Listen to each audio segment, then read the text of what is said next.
Thanks for tuning in to the Charles Novell School of Music podcast, The Best Day Yet. Here you'll find tips, insight, and information to help your music and your ministry succeed. Whether you're a singer, a musician, or a songwriter, we want to help you where you are, but we also want to help you get to where you want to go. We believe that our talents are God's gift to us, but what we do with those are our gift back to God.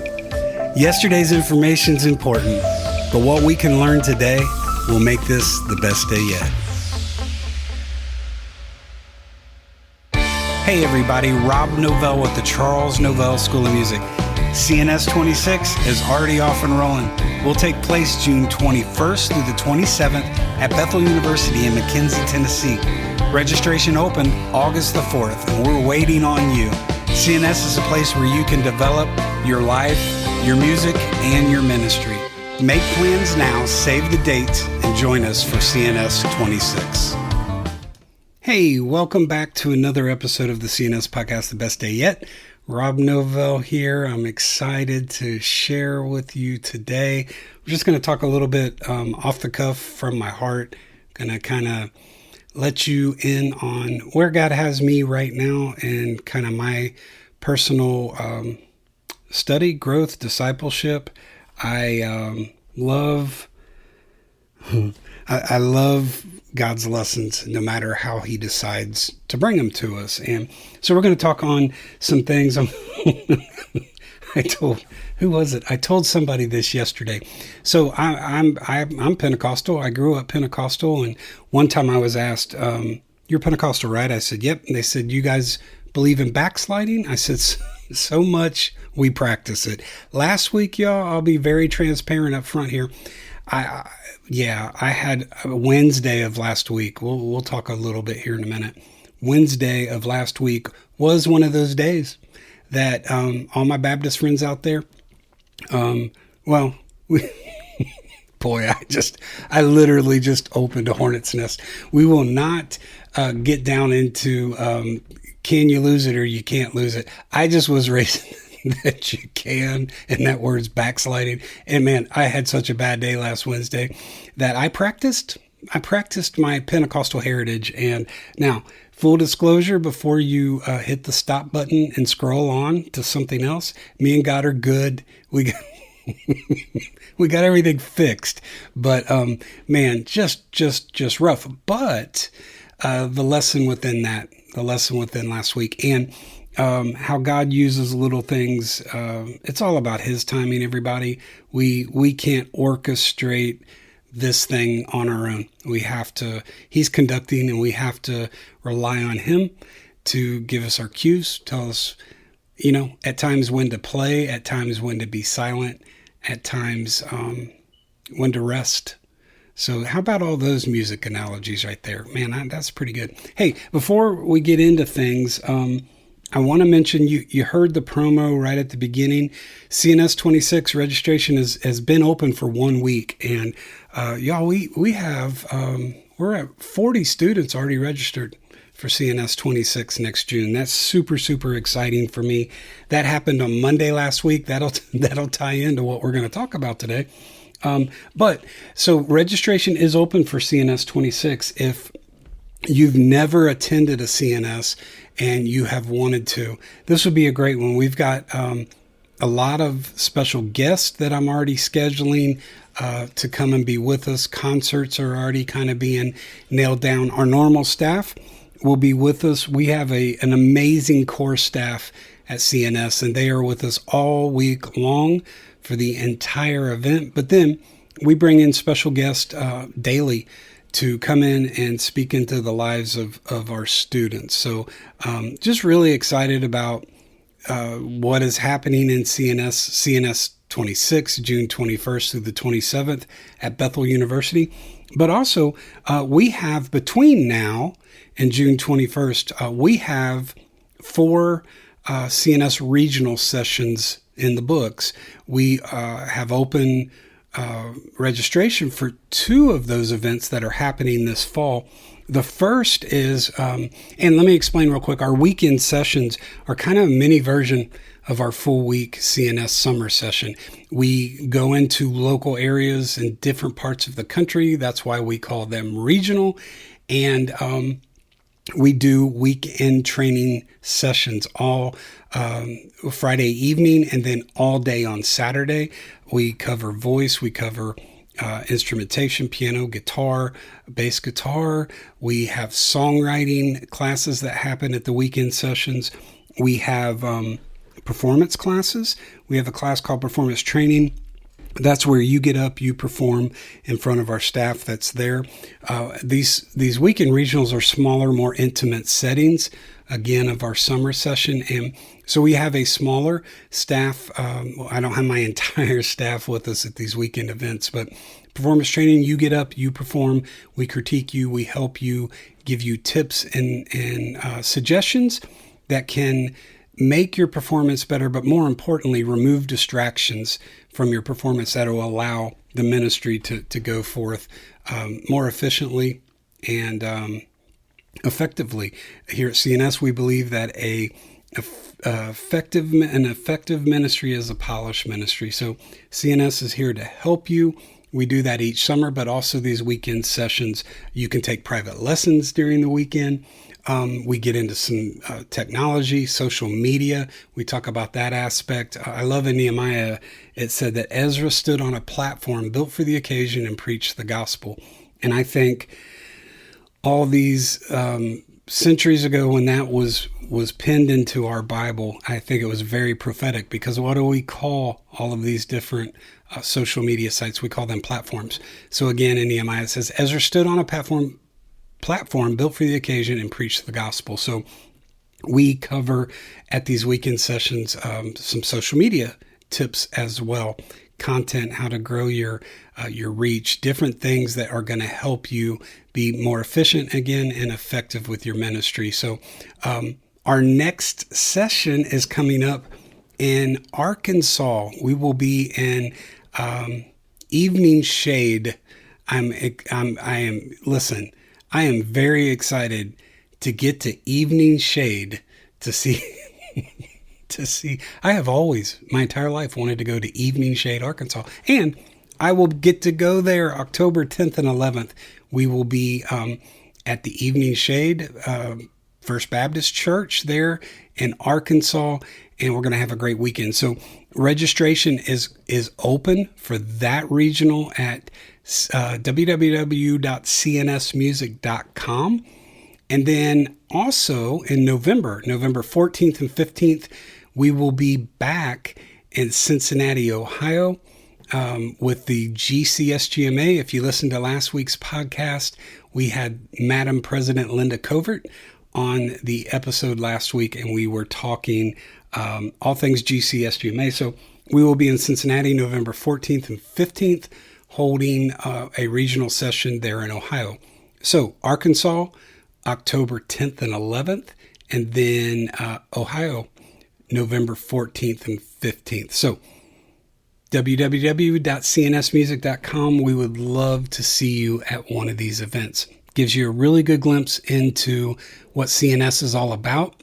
It gives you a chance to kind of test drive the car, kick the tires a little bit, and then plan on being with us for our main session, June 21st through the 27th at Bethel University in McKenzie, Tennessee. All right, so let's get into things today. If you are students of CNS, you're going to understand the connection with what I'm going to open with today. If not, let me give you a full disclosure here.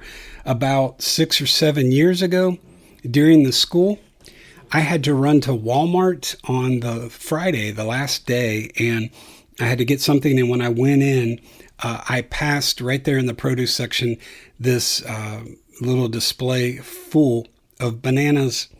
And earlier in the week, a comment was made, and somebody said, "Well, that deserves a top banana." And so at that moment, something way down deep inside resonated, and I bought 2 bunches of bananas. So we had about 12 bananas or so at that evening, the final evening concert. And historically, the final night at a CNS, we give out some awards. We have a Naomi and Barnabas award that we give out. Those are given, Naomi and Barnabas both were encouragers. And those awards are given to students voted by students at the end of the week as two people that just stood out as encouragers during the week. We also have a Charles Novell Legacy Award, and we have a Jeff Stice Impact Award that we give out. We have a songwriting competition every year. We give that award out. But I decided that we needed some new awards this particular year. So again, bought a couple bunches of bananas and we gave them out. And listen, it was random at best who received a top banana. And we just had fun. One thing that we do, as serious as we are about expanding your ministry at CNS, we also, at the same time, we enjoy having fun with what we do. So we gave out these bananas. So then it grew. The next year, I came back with a dozen or so. I found these plastic banana little trophies called Top Banana Trophies on Amazon. And that has grown. This past June, the last week of June, I showed up. We had right at 90 of these things, and we gave out 90 of them. It has grown into its own little award show that we do now on Friday morning during CNS, and it's just kind of become part of the landscape of CNS.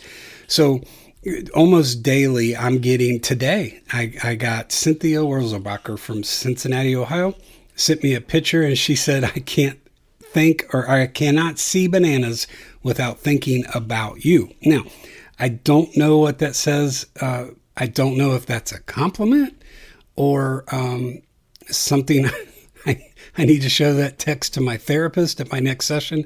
I'm not sure, but it has become its own little thing, its own little following. So a couple years ago, another one of our students, and then I also teach her privately every week, Hannah Roberts from Ohio, she gifted me a baseball jersey. I opened this bag and there was this baseball jersey and it was yellow and it said bananas on it. And I'm like, oh my goodness, did you have this custom made? And she missed her opportunity to make me think that she had this thing custom made, but she started to explain, no, there's a baseball team in Savannah called the Savannah Bananas.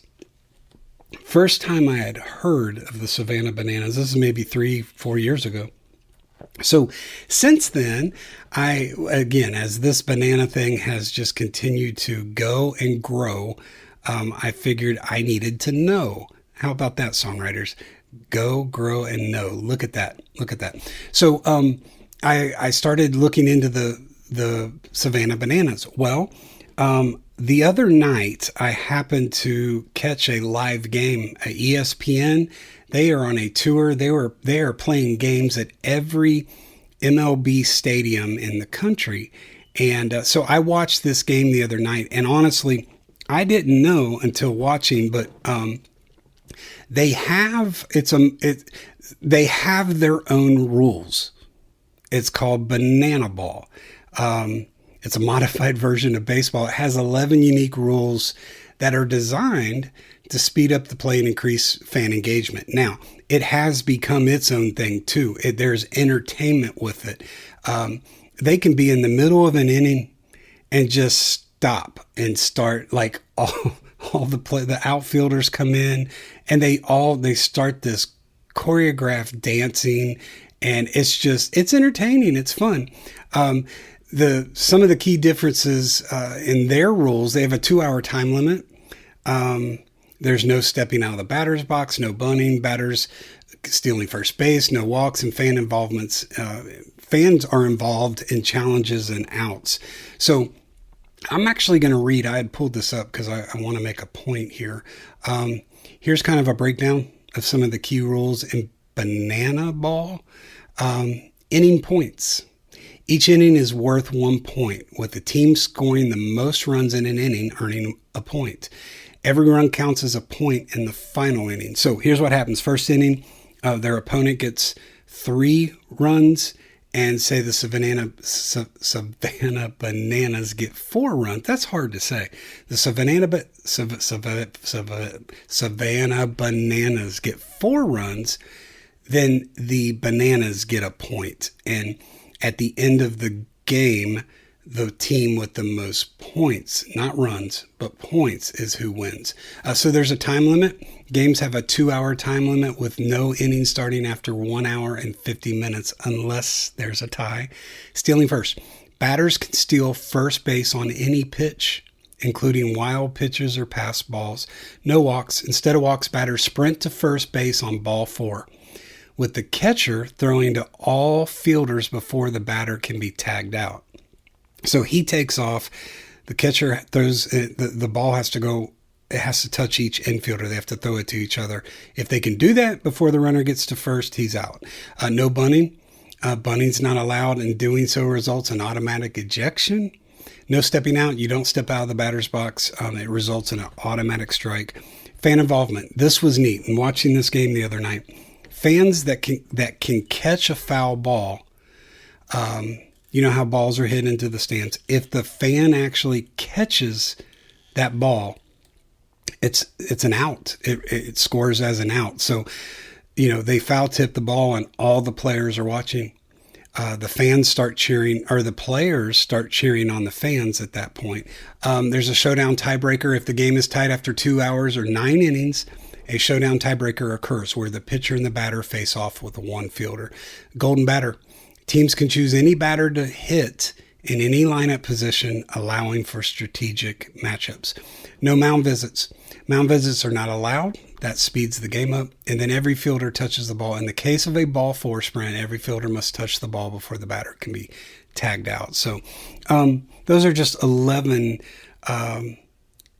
obvious rule differences in banana ball. And you're asking, why are you sharing this information with us today? Okay, here's the deal. Because unlike traditional baseball, which has its own set of rules, banana ball has decided that literally in the middle of the game, they are going to change the rules. Here's the thing, you all. We're going to talk today a little bit about God's will, and we're going to talk about us trusting Him and trusting that will. What we can't do is play Savannah ball with God. We cannot, right in the middle of our situation, right in the middle of our game, decide that we are going to change the rules. God has made the rules. He is literally serving as the umpire. He is serving as the pitcher, and he is serving as the batter. He's in control of the outcome of this game that we're involved. And it's up to us to truly, truly, truly trust Him in and out. Man, I'm going to drop a lot of little references and shout outs in today's episode. We have a staff member at CNS that her name is Dana Simpson. And Dana teaches piano for us. She teaches voice. She teaches theory. She teaches our shape note class. She helps with our CNS hymn sing. Dana is a Swiss Army knife. I love some of my key staff members that I can plug into multiple situations. They don't like it because a given year, what they do can change. Now, I try to give them as much advance notice as I can, but I know that they're skilled and qualified to do what we need done. So Dana, I love her social media. Dana, she's an encourager, you all. She's a teacher. And a lot of the posts she shares encourage me. They teach me. They help me. She posted something recently that said, the true test of your faith is when you don't understand anything at all and you still trust God. You still trust God. So I'll get right into it. Last week was a roller coaster ride for me. I grew up in Southern Ohio, Kings Island, great amusement park, great roller coasters there.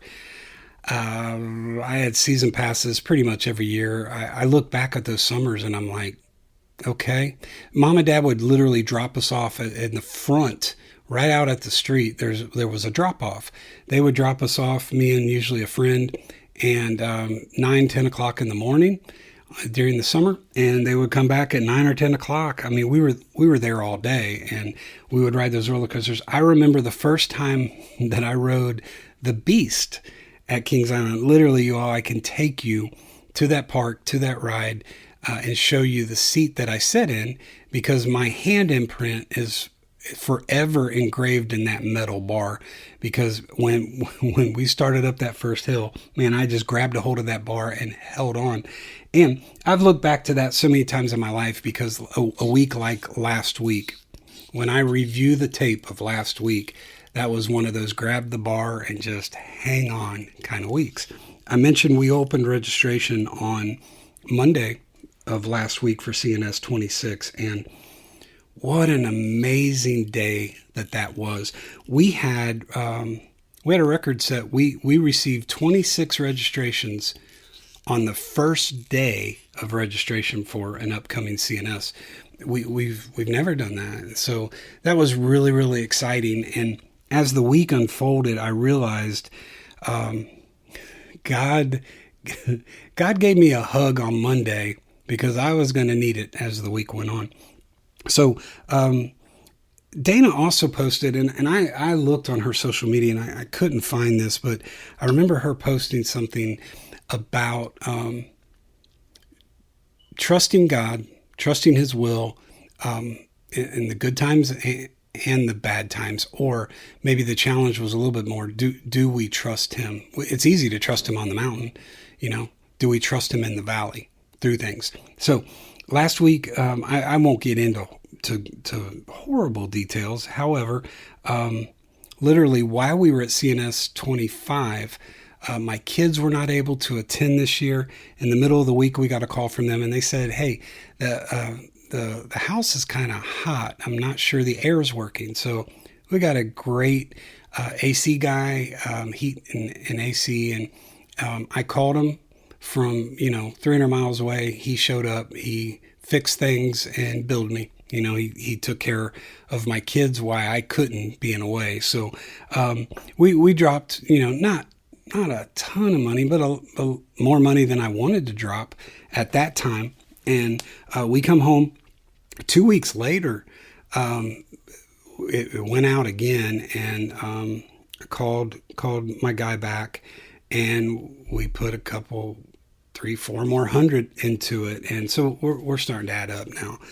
I kid you not, 2 weeks later, it went out again. I called him. I'm like, what is going on? And the diagnosis that I got was not good. I was informed that it was dead. We needed to replace that unit in the house. And, I didn't have $6,000, $7,000, $8,000 sitting around to do that, but hey, it was what it was. So last Wednesday, they came to put a new unit in. Now, good news, we have 3 levels in our home. Each floor is its own system. So we've lived here 20 years. Over the course of the years, air goes out. It needs a charge, or it needs a replacement part put in. And so we were there, though. This unit needed replaced. So they're out doing that. Well, also, I had a birthday on Tuesday, and here in Georgia, we have to have what we call emissions testing.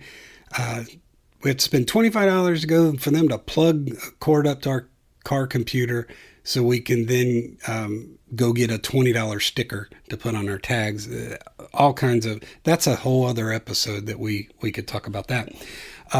But if your check engine light's on, you're going to fail. So we were on vacation the week prior. I didn't take my car, took a different car, come home. I get in my car on Saturday, a couple days before my birthday. Yep, check engine light came on, and I'm like, okay, I got to get this fixed. So I took it to little local Pep Boys that does some work on my car. They had it a day and a half, and they called me and they said, we can't fix this. You need to take it to the dealership. Well, that didn't sound good. So they're here Wednesday putting the new unit in our house, and I get a call from the dealership a couple hours after I dropped the car off, and I got the news nobody wants to get. Hey, Rob, you know this car of yours? Yep, you need a new engine in that car. And I'm like, I need a what? So, we're already there. They're upstairs putting air in the house, which is, $6,000 to $8,000. And then I get this crazy invoice from the dealership wanting to put a new engine in my car. And I promptly declined the vehicle analysis that they sent me. I very quickly hit, no, don't do that. So, man, y'all, Wednesday was rough. Wednesday was a hard day. And it wasn't mountain. Monday was mountain. That continued over onto Tuesday. My wife, my family celebrated me. Jen baked me a cake. It was amazing, you all. Just a great day on Tuesday. And then Wednesday. Went to bed Wednesday night. God and I were talking, but probably not like we should have been. It was more why, and not okay, God, I'm trusting you through this. Man, it's easy to help people when they're going through things and maybe try to find words of encouragement to give somebody else, but it can be really, really hard to muster up that encouragement to give to yourself. So Thursday, quickly going through all this. Thursday, I was teaching, and I have a precious little 6-year-old girl named Savannah, and she studies piano with me, and she also studies voice. And we had done her piano lesson, and I hadn't seen her. She didn't study over the summer, and we started a new semester last week. So it was the first time I'd seen her in about 3 months, and I said, okay, guys, hey, Sana, that was great. Let's go to the voice. And I usually slide into the piano there and play, and she sings, and then I coach her vocally. I'm like, what song did we have? And she told me, and so I started playing it, and she started singing it. And guys, God used a 6-year-old girl to remind me that I wasn't trusting God last week in the middle of that week, in the middle of that valley. The song that she had been working on over the summer was Waymaker. And I was playing, she was singing, and y'all, I teared up, and I stopped, and I turned around, and Dad's always in the room with her. And I simply looked at her and said, Sahana, thank you. Thank you for teaching Mr. Rob today. And the look on her face and look on Dad's face. And I explained, I said, I've had a rough week. I said, it's been a hard week. But Sahana, you just reminded me that I serve the Waymaker. I serve Jehovah Elohim, God over everything. Jehovah Jireh, our provider, right? And man, I became challenged. God used that moment to challenge me that, y'all, we can't change the rules in the middle of the game. Just because things aren't going our way, we can't decide to change the rules and say, God, let's play it this way. We have to trust him. We have to trust the process. We have to stay up as hard as it is. We've got to just keep ourselves motivated and encouraged to trust him no matter what he throws our way. The car thing's not resolved, but my resolve is I know God has resolution coming. He's going to take care of this. He's Jehovah Elohim, God over everything in my life. He's my provider. I can't just share that if I don't accept that and if I don't believe that. So in trusting God in the process, we have to understand. I get this question a lot. So I've been in ministry in Georgia for 20 years. At the church, I'm known as Pastor Rob. Different people will ask, it may be Rob or Pastor Rob, how do I understand God's will for my life? And that's always kind of been a tough question to answer. But again, personally, this week in my discipleship and my personal devotional time, I've been listening to a podcast on God's will. And this particular pastor said, hey, you know what? We may do a future podcast on this, but he breaks it down into 4 different type of God's will. So when someone asks him, Pastor, how do I understand God's will? His question to them is, which will are you talking about? There are several things, a couple of them. His sovereign will. Listen, you all, there is not a thing we can do to change his will for our life. There's nothing that we can do to try to show him the will for our lives.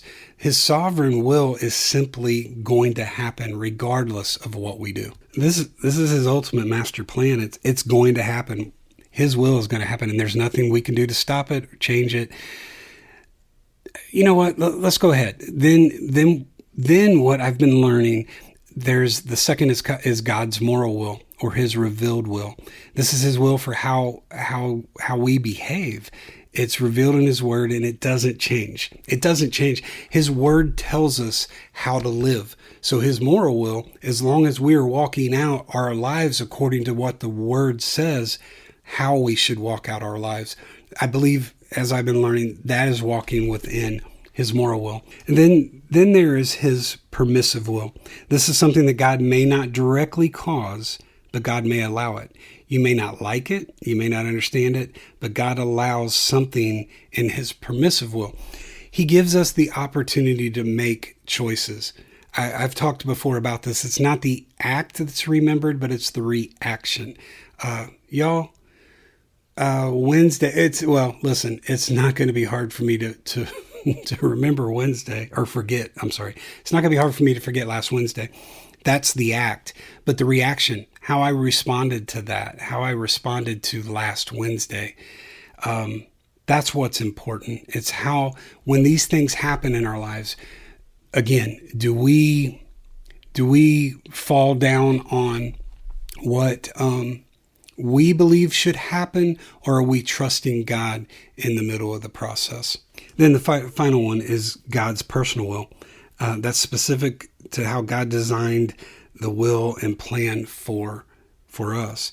As you get to know what I realized in realizing this, to know God's will, y'all, there is a way that we understand God's will for our lives, and that's to understand God's heart. That's to understand that, you know what, he allowed last week to happen for Rob.